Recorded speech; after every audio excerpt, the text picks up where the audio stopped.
Okay, so we have everybody. So I am Janet Clark, and yes, as Tamara says, my company is called The Freedom Shift. Primarily, my background is sales.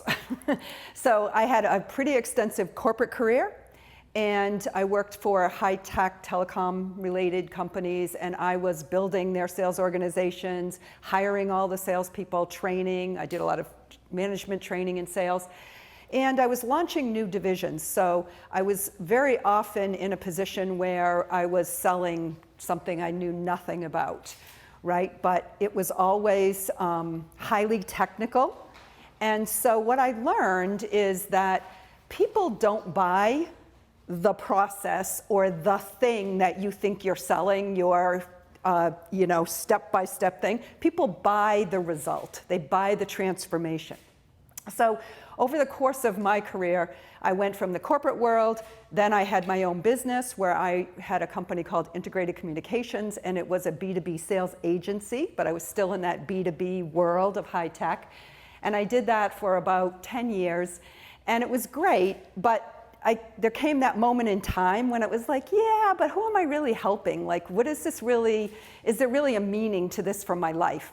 And I think for me, it came to the point where I had, your purpose in life shifts as time goes on sometimes, right? So there was a time in my life where my purpose was really all about raising my kids, making sure that they got launched successfully. I have 4 sons. And, getting them off into the world being productive. And then it was kind of like, well, now it's kind of about me. What can I do that's kind of bigger?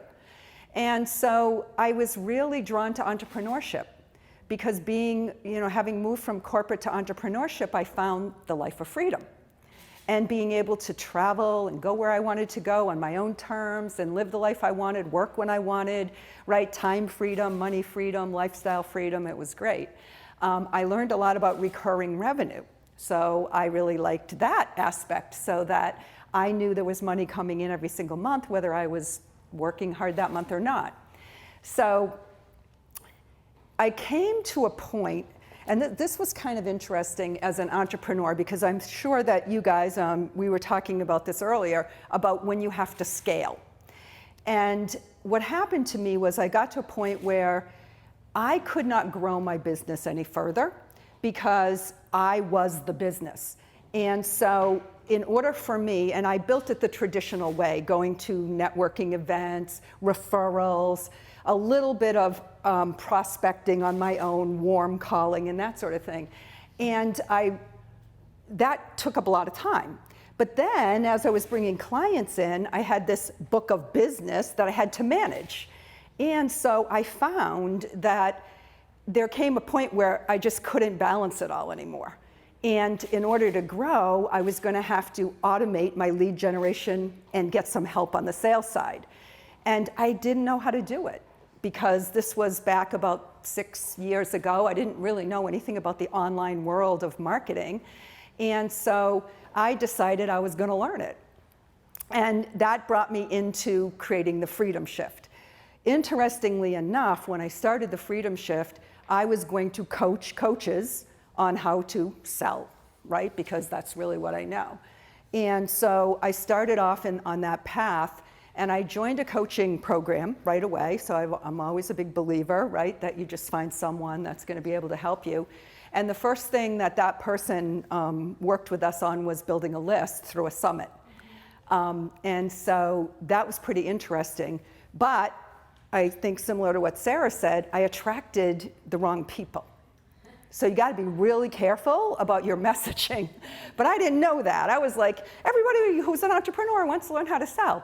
Well, yes, but there's a lot of people that have absolutely no clue that they have to have a business plan, or they have to invest in their business, right? That they have to do more than just say, I'm great at X, so everybody in the world's going to buy it, because there's a lot more to it, right, that comes into it. So fast forward, over the course of the last few years, I've been sort of evolving as, what do I want my business to look like? And interestingly enough, I started working with another coach, and he said to me, why don't you just sell for a while? Like, that's what you're really good at. Why don't you just sell? And he goes, I could really introduce you to some people. So that was how I got introduced to Alex Mandossian. I don't know if you guys know him, but he's kind of like the grandfather of online marketing. His company is actually called onlinemarketing.com. And I was selling his high-ticket offers, 30,000, 60,000, 100K offers. I was the first person that ever sold one of his 100K offers, besides him. And I thought nothing of it, because having a background in corporate, numbers, they don't mean anything to me. $1 million, 250,000, I mean, it's like, give me the number, so I don't care how many zeros you put on it. Like, I wasn't intimidated by the number. So when he said to me, well, Janet, I have this 100K program. I don't think you could sell it. Nobody's ever sold it. I sell it. Now, if you know, yeah, if you know Alex, he's kind of like an odd man out. I mean, he's definitely an interesting character, and he has his own flair. And he would be really hard to duplicate Alex. Like, I would never even begin to try. But I did understand why people were attracted to him and what his value proposition was. Like, if you worked with Alex for $100,000, you were going to get your business from 6 figures to 7 figures. And he was going to make sure you did it, and he knew how to do it. So I was good with that. And I'm like, yeah, well, bring it on. So I would be taking the sales calls, and I didn't go into the calls saying, oh, I'm going to sell this person a 100K offer, right? I would just go in, and I would be like, let's see what this is going to happen here. So I always say with sales, the 3 things that you need if you really, really want to be good at sales, number 1 is confidence. Confidence that you are going to be able to help this person, one way or another. The second is conviction, that whatever it is you're selling works. Like, you have to be so strong.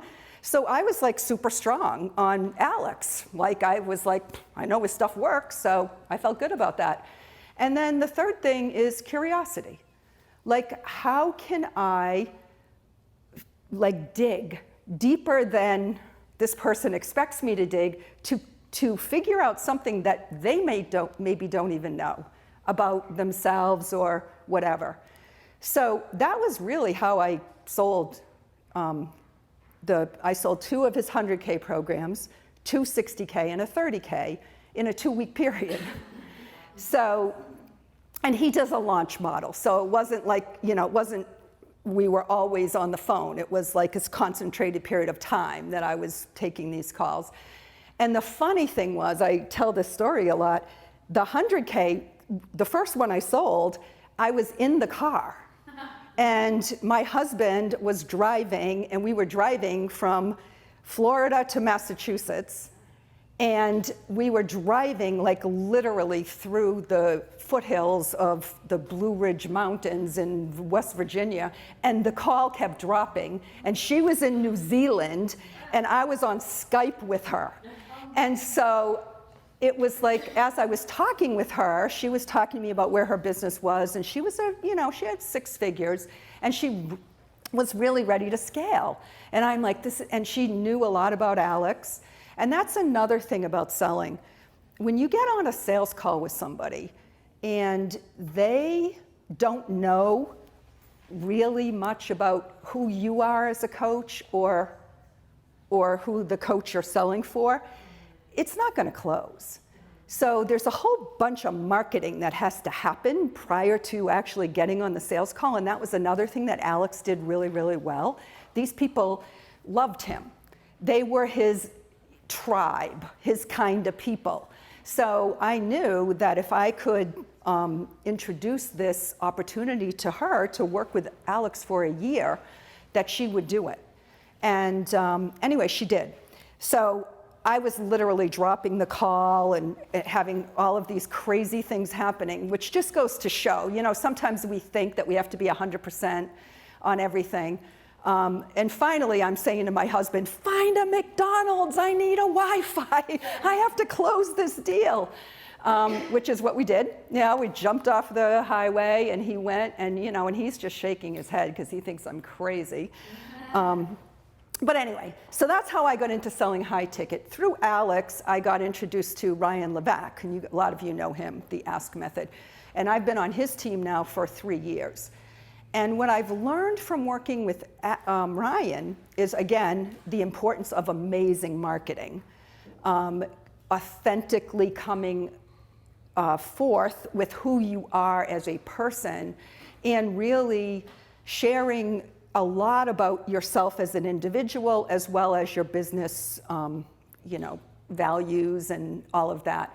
Because when I get on a sales call for Ryan, and I say to people, what do you know about Ryan, or what do you know about the Ask Method, they will tell me every reason in the world why they're going to buy this program, right? I don't have to sell them on that.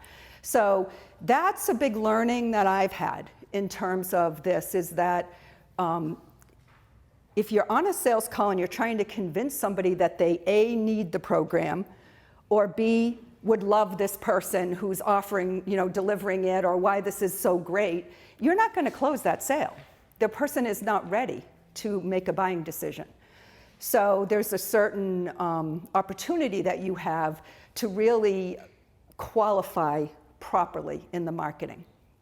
So fast forward, I still do selling for Ryan. Alex doesn't do a lot of his one-on-one work anymore. He's doing some other things. But I did realize that I really wanted to still not just be a salesperson, right? I really wanted to build a company. I wanted to do something with the Freedom Shift. And so I went back to my idea, I'm going to coach coaches on how to sell their programs with this newfound knowledge. But what happened is that every time I would start working with somebody, they would say, well, will you sell it for me? Like, I don't want to do the selling. And so once I realized, oh, there is actually a huge need in the market for people to be able to find really good salespeople. And I would say, no, I can't sell for you. And people would say, well, who do you know? And that was the next red flag, was like, there is nobody. Like, I don't know other people. Like, there are a lot of people out there that will claim that they're high-ticket closers, but they either have no sales experience whatsoever, they took a course, and somebody convinced them that this would be a great thing to do, or they're reading scripts, which is the most, upsetting thing to me, because I don't believe in scripts. And I know when I'm on a sales call, and I, as a good salesperson, I also like to buy, so I'm on a lot of sales calls, and I can tell when somebody's just reading a script, when they're not connecting in with me, when they're not hearing anything that I'm saying to them. So I realized, okay, there's this demand for salespeople. There's the fear coming from the coach that, sort of like Alex, I don't think anybody else could really sell this. This is my baby, it's my thing. And there's also, I've built this business, and it's me at stake. It's my reputation, so I don't really know how a salesperson's going to actually come in and be able to authentically be able to represent my company. And so there's fear coming from the sales, the coach, and then there's a lack of really qualified salespeople. So I said, okay, I'm going to go into the sales matching business. So I became the Sales Matchmaker, which is really what I'm doing now. And in that process, I started to have a lot of coaches coming to me and say, all right, I want a salesperson. And what I found then is that a lot of times they really did not have qualified leads. So my question would be, well, how many leads can you put on the calendar? And very often they would be like, well, I'm so intimately involved in it myself. They're doing a lot of organic. They're spending tons and tons of time in this whole sales process. They're buried in it.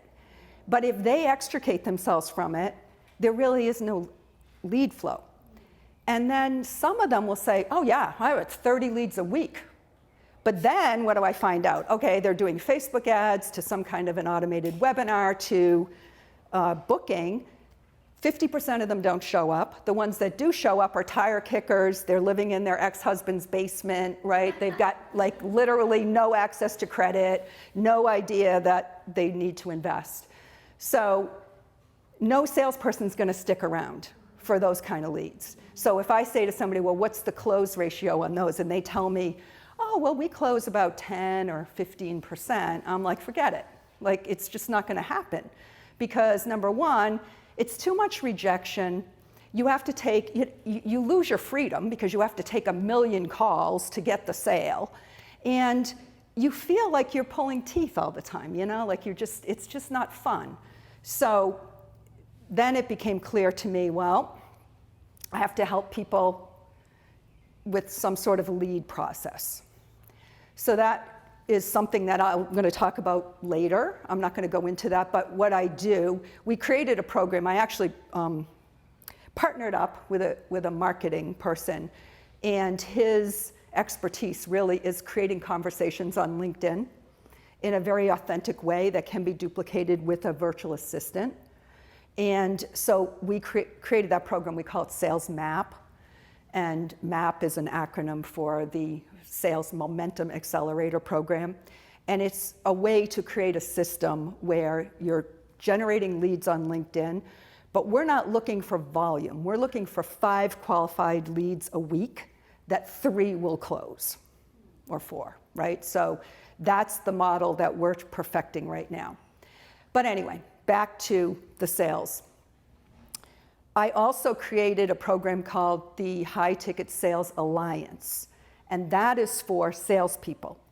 And the salespeople come in, and it's a membership program. They join the High Ticket Sales Alliance for a year, and during that time, they are in my world of training, mentorship, mindset work, and teaching them what I call my methodology, which is how to sell using the Heartflow sales process. So what I'm going to do now is I'm going to kind of go through what does that mean? Like, what is the Heartflow sales process, and how could you guys use it on your sales calls as well? Does anybody have any questions? I know I kind of feel like I'm talking fast. No, you're doing great, and I love your close-in ratio on LinkedIn too. That's pretty amazing to have 5 leads and to close 3. Yeah, because I would like to just go ahead and give you an applause for just that. That's like, to me, in my vision, that's like 100%. yeah, because the thing is, if you get qualified leads coming through and they don't close, they're still in your ecosystem, right? It's just a not right now, but they know you and they're on the call because they really are interested. And so, to me, you know, and I could tell you a million stories, right? But I learned over the course of the years, and people would say to me, how come you're so good at closing? Like, how do you do so well? And I said, well, I only go on sales calls when I know people are going to buy. And they would be like, well, how do you do that? And I would like qualify the hell out of them. Because I don't want to waste my time. To me, it's like, I'm not that coercive. I'm not using tactics and things to convince people to do something they don't really want to do, right? So that doesn't really work for me. So unless I know they're qualified, I don't want to spend my time. And I learned that when I was selling health insurance for this short stint where I had to go to people's houses, and it was like, okay, I'm not driving out to these people's houses and having their dogs slobbering all over me and their kids putting their, you know, whatever, just, you know, if they're not going to buy. So I would qualify them, and I learned to do it. But anyway, I want to talk about Heartflow. Heartflow, okay. Sales really is an art and a science. And there is a science to selling. And there is a process that we have to bring people through, sort of this psychological decision-making process. And so when other people, and there's a million different sales trainings out there, and I've been to just about all of them, and they're all basically the same, right? Of how you bring people through the process to get to the point of making the decision. And I call that the science. But what I have learned is that there is no certain personality that can be really good at sales. Every single person can be really good at sales if they come at it with their own authenticity, right? And they bring themselves into it, and they can make that heart connection with the person they're talking to.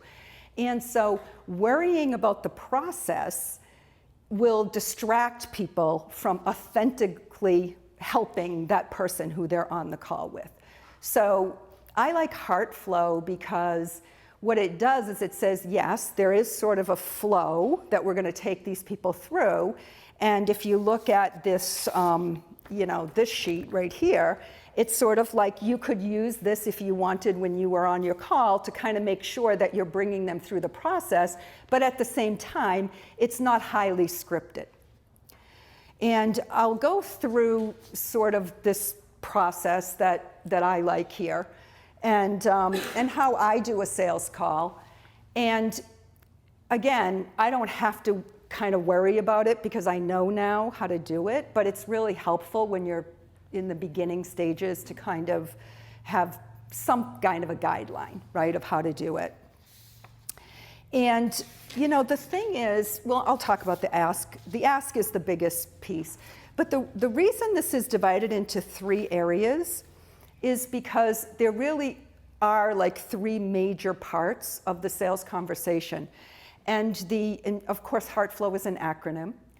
And in the first 3 steps, you should know by the end of those whether you should even continue on with the call or not.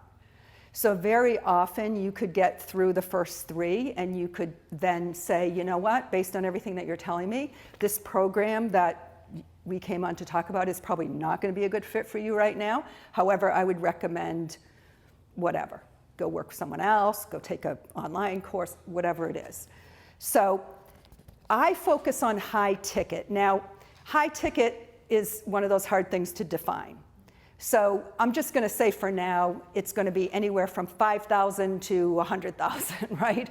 It can really be anywhere within there, but it's not typically, getting on a phone call to sell somebody on a 997 or something like that.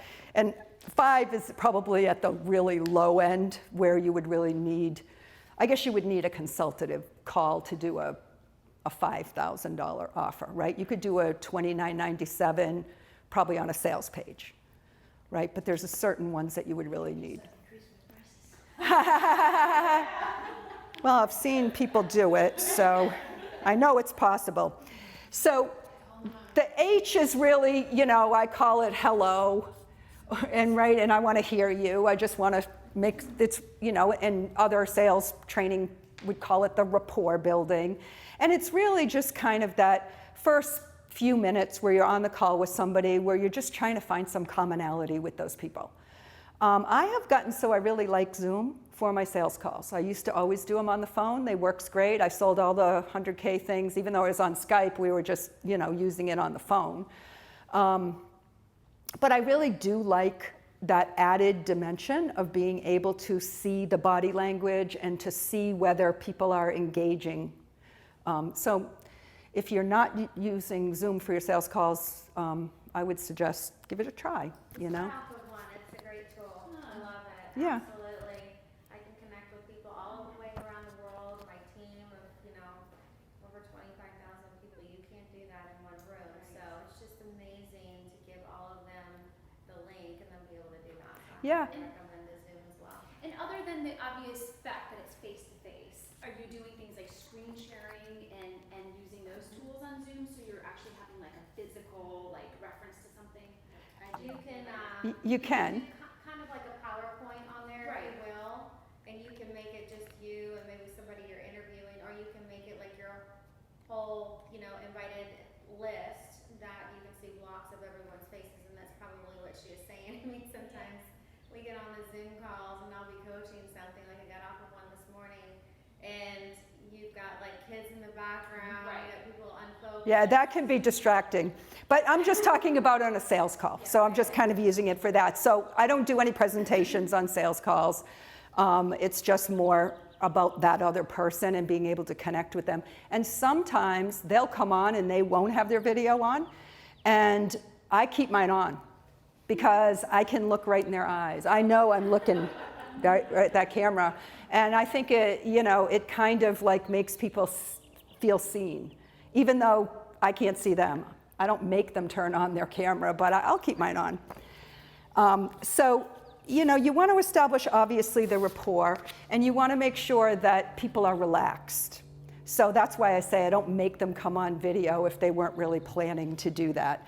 When someone books now on my calendar, it automatically shoots them the Zoom link. So they know, you know, right away that's there. This one is kind of important, and this, you know, I call it explain, but really what you're doing here is you're setting up, you're taking control of the call. So you're letting people know, you know, we have 45 minutes set aside for this time, and this is what I would like to have us accomplish during this time. I'll be asking you a lot of questions. I really want to understand, you know, what's important to you, where you're coming from, and it would be, you know, and at the end of the call, if it makes sense, I'll lay out this offer that we have, or I'll explain to you this offer, but if it doesn't, I'll guide you in the right direction. So right away, they feel like relaxed into it, but they also recognize that you're going to be the person controlling the call. The worst thing you can ever do is get on a sales call with someone who is going to now interrogate you about how many coaching calls are there and how does it work, and right, and if they start that, you can say, yes, I'm going to answer all your questions. But before I can do that, you know, someone say, well, I really need to know what the cost is, you know, how much it's going to cost. You have to deflect that, right, and say, well, I don't know, because I don't even know what the offer will be yet, right, until we have a conversation to see if that would actually be a fit for you. So again, I'm sure you guys you're seasoned enough, you've been on enough sales calls that you know that you kind of have to take over that, the leadership. This is the most important piece right here, is the ask. Now, when I talk about making a Heartflow connection with people, the reason why I hate scripts is because I find that a lot of salespeople, they have this list of questions. And I actually gave you a whole bunch of questions that you can ask, and that's great. But in no means or no way would you ever use a certain order to ask your questions. Because each question needs to come based on the answer they gave you prior.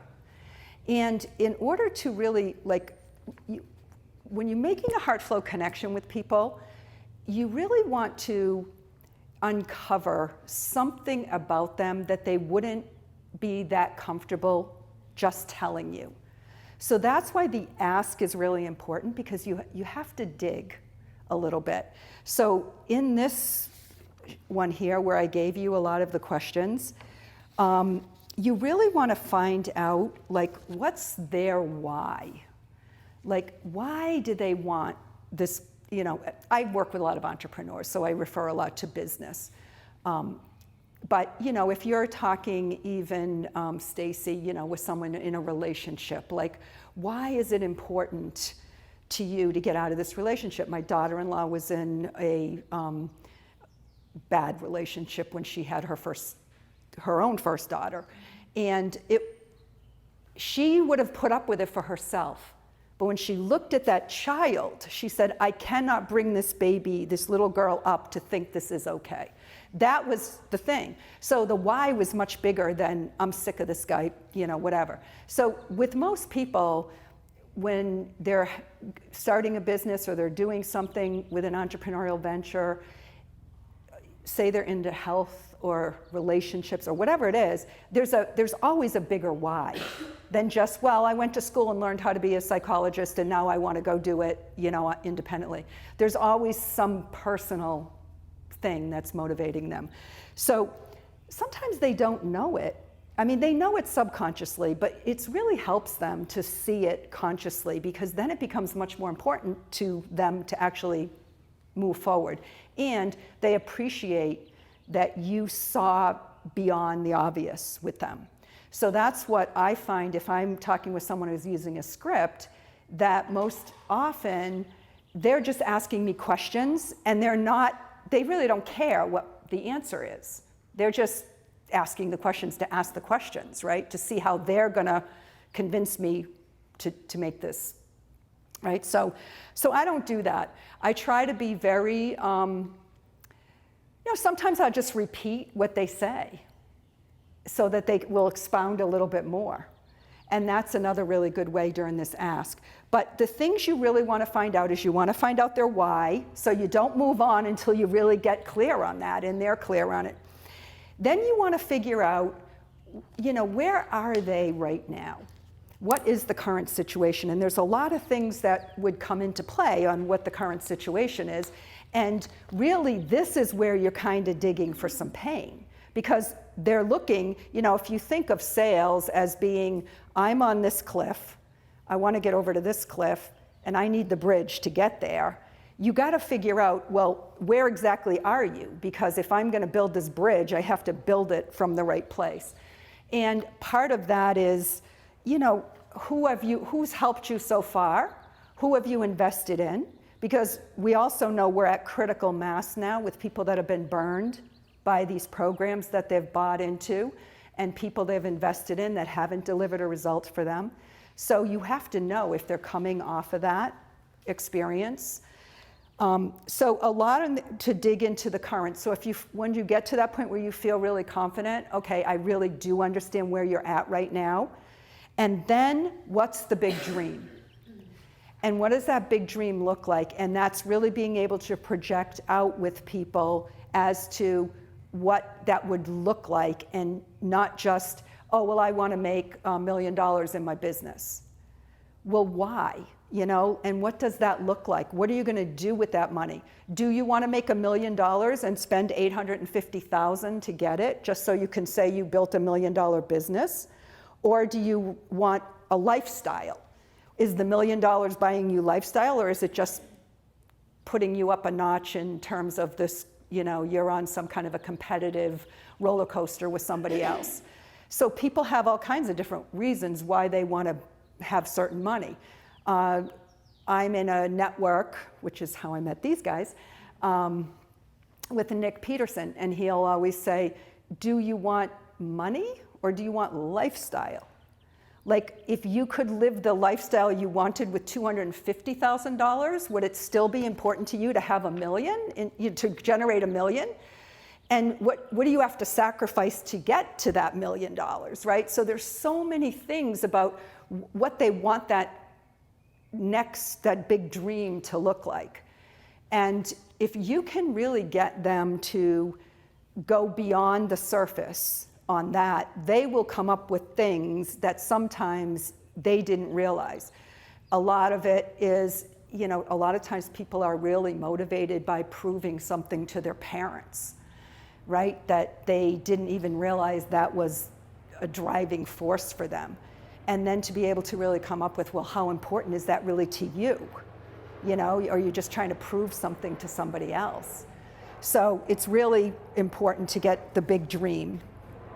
And again, sometimes, and I hear this from people all the time when I say, what in your wildest dreams, what would you like your business to look like a year from now? Most people are afraid to say it. Like, they'll go, I know this is going to sound crazy. But I think when you can really get them to articulate that, then it becomes much more real for them. So anyway, there's a lot of questions in that, in the big dream area that you can use here, like little examples of it. The other thing is obviously the gap. What's in the way of getting from where you are? What are all the things you've tried? What are all the things that you think are going to stop you from getting there? And what do you feel is impossible about this situation? Because people, they do have these things.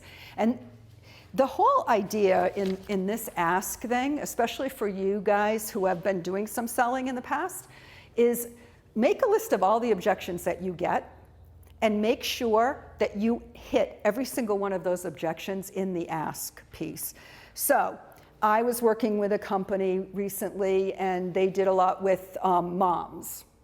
And the big objection was always going to be my husband. I have to ask my husband, right? Well, if that's going to be something that is going to come up in your conversations, then you need to be really dig into that. How does your husband feel about this?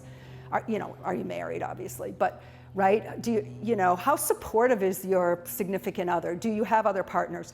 All of these things that could come up at the end. I always ask about money. I talk about money a lot in the ask thing.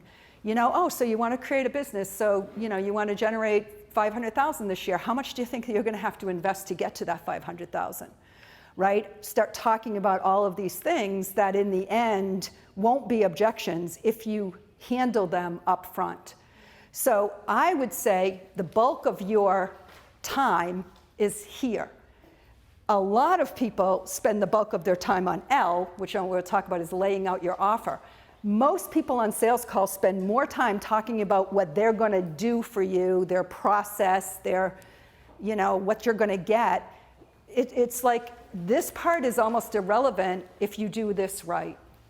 So spend more time connecting and asking than doing anything else. R is recap, and recap is literally just saying back to them the most important things that you heard them say. And that, again, is just that active listening. Like, this is what I heard you say, do I have this right? And at that point, you're going to ask for their agreement, right? And so you're going to be doing, you want such and such, but this is the challenge. I have a few of these like little examples in there, but you use your own words. Did I get that right? Did I understand that correctly? So that's, again, that's sort of a transition. You don't transition to this if you find out in this that, if they say to me, no, I have no money to invest in my business. I just, I need to get free training, whatever. I'm not gonna finish this whole thing because they've already told me they're not gonna make an investment. And so I let them off the hook and let myself off the hook, right? And I guide them into something else. Can you tell me how you do that? Like, what's your one sentence? How do you kindly? Yeah, so I say, I might say something like, so Stacy, I hear what you're saying, like you've got your business now and you're doing like anywhere between $3,000 and $5,000 a month, and that's okay, and you really, really do want to take your business up into the multi-six figures. But at this moment in time, you just don't have any resources to be able to invest to do that. Is that what I'm hearing you say? Yes, right? And I would have asked them more questions about that. Like I would have asked them, do you have any access to credit, whatever. And it sounds like you're not 100% sure at this point that you really do want to do what it takes to have to build that business, because it is going to take an investment of time and or money. And of course, time is money, right? So what I would recommend at this point is that you spend a little bit more time. Maybe I'll give you a link to my Facebook group. You could join the group. You could learn a little bit more about the whole marketing and sales process. Spend more time, because you don't have money, getting yourself to the point where you do have resources to invest, right? Something like that. And I mean, again, it has to be authentic to what they said to me. And then, I'll say, how does that sound? And, and a lot of times I'll say, because, this program is a 5-figure investment. So it doesn't sound like that's where you're at right now. And, people will appreciate that. Or if you have a downsell, then you might want to say, we do have an online program that will get you started. That's $697. You might want to go and do that. So again, and all of this is, think of it like you were sitting down having a conversation with somebody in, at a bar or something, right? And they were just saying to you, yeah, this is what I really want. And you were very curious as to, well, how do you think you're going to be able to do that? And finding out from them where their mindset is. Because the other thing is, you only want to work with people who really believe that this is possible for them, right? So if you have to convince them. Now, again, confidence, you can loan your confidence to people. So if you feel like this person does have a lot of the right mentality, but they're just a little bit scared, because fear is the thing that really holds people up, then it's okay to let them borrow your confidence, right? So that's another thing that really works well. Anyway, I don't know where I am. time-wise, but I want to get through these. These are the shorter end of things. This is something that I feel is a little bit unique to my model. And you could call it the transition point, but I call it the teachable moment. And I think it's really important to give somebody an aha moment on the call. So assuming that all this kind of went through, you've recapped, they agree, usually what I'll say to people, and because I sell a lot of business programs, I usually use kind of the same thing every time. But I'll say, you know, Sarah, I've been working with entrepreneurs now for the past 6 years, and I've been enrolling people in, you know, their vision and helping them to create transformation in their life. And you know, I found that 80% of entrepreneurs fail. And, you know, would you agree with that? And they'll be like, yeah, you know, and I'll say, have you heard that too? Yeah. But here's the thing. I figured out that there is something that the 20% who succeed do differently than the 80% who fail. Would you like me to share that with you? What those are? And, you know, of course, you know, they're sitting there writing on their paper 1, 2, 3, right? They want to know, what are those 3 things? And then I'll say, number 1, the people who succeed in entrepreneurship, they always hire a mentor who has already done what they're trying to do and will guide them so that they don't go down all these slippery slopes and make all these mistakes. They accelerate the process for them. So they're willing to invest in that mentorship. The second thing is that they surround themselves with a community of people who are doing what they aspire to do as well. And let me tell you why this is so important in entrepreneurship. Our society is not geared to support entrepreneurs. Our entire society is set up so that we will go get a job and work for somebody else. And whether it's your spouse, your parents, your best friends, they think you're crazy sometimes when you want to be an entrepreneur, and they'll say, why don't you just go get a job? Why the hell are you putting yourself through all of this? So you want to surround yourself with people with big visions that are going after their dreams, that recognize the dream you have and will reflect that back to you, and be in that kind of a community. You know, okay, that makes sense. And then finally, the third thing is the people who succeed create systems in their business. They recognize that if they don't create systems, they're just going to have a glorified job. They may have clients, but they're just going to be running ragged working for these clients. Or maybe they become a consultant, but it's still a job. So, mentorship, community, and systems. That's the key if you really want to succeed as an entrepreneur. At least that's what I found. Most people will go, oh, I get that. That makes all the sense in the world. So then F is feelings. After you teach them something that is relevant to what you've learned as an expert in your field, you ask them, like, you know, how do you feel about what I just told you? How does that make you feel? And this is where people are going to be like really getting that moment where they're like, this is so good. This makes so much sense to me. That's exactly what I want. So you've literally just given them the 3 major components of your program right there. Because then I'll say, great, you want me to tell you about the program? So say I'm selling for Ryan Levesque, right? I would say, what Ryan's done is he's created a coaching program that brings together those 3 key ingredients that you need. Expert mentorship. Ryan is going to guide you, Ryan and his team will guide you through the next year to get you to the place that you want to be. The community is amazing. Everybody in the community speaks the same language. They support one another. They become JV partners with each other. They become your mastermind group. And obviously, you're going to learn all the systems that you need to create your funnel, to create your marketing, and to, you know, launch your business. So that's what the program is all about. So when I lay out an offer, I don't say anything about, now, you're going to get 3 group coaching calls every single week. One with this person, one with this person, one with this person. Then you're going to get a one-on-one, blah, blah, blah, blah. And then you're going to get 4 intensives throughout the year. And then you're going to get, because as soon as I say something like, oh, and there's 4 live intensives, what do you think the person's going to say to me? What's the dates? And as soon as I say the dates, they're going to say, oh, I can't do that. Forget, I won't be able to make it. So you don't do that because technically, it doesn't matter if they go to the intensives or not, right? Those are sort of like the cherry on top. So as soon as you start giving all these details, you start saying, well, there's 3 group coaching. What time are the calls?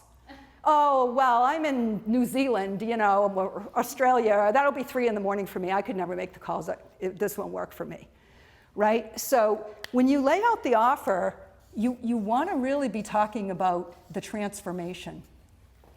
You want to be talking about the big components that are going to get them the transformation that they want. Once you do that, and then the price, like, I don't have any problem with price. I always just blurt it out. I usually probably have already kind of anchored the price in somewhere up in here anyway. But if you're comfortable, you just tell them the price. If you'd rather wait until they ask what the price is, do that. That's kind of a personal thing. But I usually say, and this program is a $20,000 investment, and then I shut up. But whatever you're going to do, once you lay out the offer, the next is own the silence. And really what that means is just, you put your phone on mute or your Zoom, or just say to yourself, shut up. and that should say silence. And wait to see what comes out of their mouth. And it's uncomfortable because a lot of times they have a whole little world going on in their head, right? All the voices are starting to talk, but you don't know, you have no idea. So sometimes when we hear silence, we think, oh, they're about to tell me some reason why they can't do it, or they're going to object. I think I'll jump in and can tell them why this is a great idea or why it's a great deal. But you don't know, and sometimes it's just them telling their own voices to go away. This is what I really want. Or sometimes it's like, geez, what card should I put it on, right? A lot of times the next thing that people will ask is, what's the payment plan? How do I pay for it or whatever? Which is fine, I like that.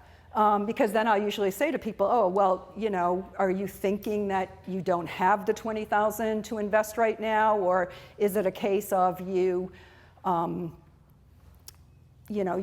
really want to take it out of your business funds? You'd rather figure out another way, what's going on? And, sometimes people would say, well, I know, I just really don't have it, but I can come up with it, if there was a payment plan. So then I'd usually just give them the options at that point. And then once I do that, again, I don't say anything else because I don't know if there's going to be another objection. If you do a really good job up here, you're probably not going to get objections down here. I have a question. If you have multiple different offers, are you choosing which one you're going to make the offer to them, or are you laying out different offers? Yeah, I never give them choices. No. So with Ryan, he has a coaching program and a certification program. And the certification is for people who want to learn to implement the ask method for other people. I determine when I'm on that call with them whether I think they are a good candidate for certification, and that's the recommendation I make to them. And if they decide for some reason, they don't want to do that, then the coaching is exactly the same. It's just they're not getting that extra thing. So if you have 2 offers, only offer one. Like with Alex, I wouldn't say, well, he has a 30, a 60, and 100. I'd be like, based on everything you told me, this is the one I think you should go. I think you should go for the full, right, done for you option. Like, all your tech's going to get done for you. This is what's going to happen. He builds the systems. He'll mentor you. And then this is just wrap up. And so if they don't you know, once they ask about the payment options and whatever, you can do these kind of little trial closes like, so did you want to pay upfront or did you want to use the payment plan? Sometimes what I'll say to people a lot of times on payment plans is if you're not sure, just go with the payment plan, because if you decide to pay in full within the next 30 days, then you'll get the lower rate. But that way you're getting something in, or you might charge a deposit, you know, so depending upon what you do. But that's pretty much what I teach people how to do, and it's really just a nuance to the sales process that you would learn from anybody else, right? It's just a way to kind of really connect in with people and make it easy for your conversation to flow, because you've got this kind of little chart to do it. And that is Heartflow, from my heart to your heart.